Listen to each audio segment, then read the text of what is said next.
ઝોનના અંદર 250 જેટલા છે જાહેર શૌચાલયો. જાહેર શૌચાલયોને સ્વચ્છ રાખવા માટે મનપા છે કટિબદ્ધ. જાહેર શૌચાલયનો QR કોડ દ્વારા ઓડિટ કરવા માટે થઈ સ્ટેન્ડિંગ કમિટીમાં ચર્ચા. થર્ડ પાર્ટી દ્વારા જાહેર શૌચાલયનું ઓડિટ અને ઇન્સ્પેક્શન આવનાર સમયમાં કરવામાં આવશે.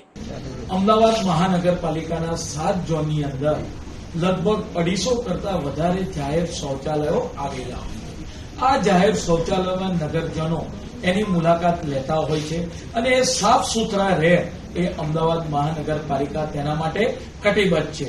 જાહેર શૌચાલય જે આવેલા છે તેનું ઓડિટ થાય અને તદ ઉપરાંત આપણે વાત કરીએ કે તેના પર QR કોડથી એનું ઓડિટ થાય એટલે કે એનું ચેકિંગ થાય અને નગરજનો તેની વાત કરીએ કે જાહેર શૌચાલયમાં જઈ શકે, સારા હોય, સ્વચ્છ હોય એ માટે આપણે વાત કરીએ કે તેનું ઓડિટ કરવા માટેની વ્યવસ્થા થાય એ માટે આજની સ્ટેન્ડિંગ કમિટીની અંદર એની ચર્ચા કરવામાં આવી છે અને આવનાર સમયમાં તેનો અમલ પણ થાય. ઓડિટ સાહેબ કઈ બાબતનું, સ્વચ્છતા બાબતનું, ક્વોલિટી, ગુણવત્તાને લઈને કે અન્ય કઈ બાબતનું? સામાન્ય રીતે શૌચાલયો સ્વચ્છ સાફ સુથરા હોવા જોઈએ જેથી સિટીઝન તેની અંદર આપણે વાત કરીએ કે યુરિનલ માટે જઈ શકે.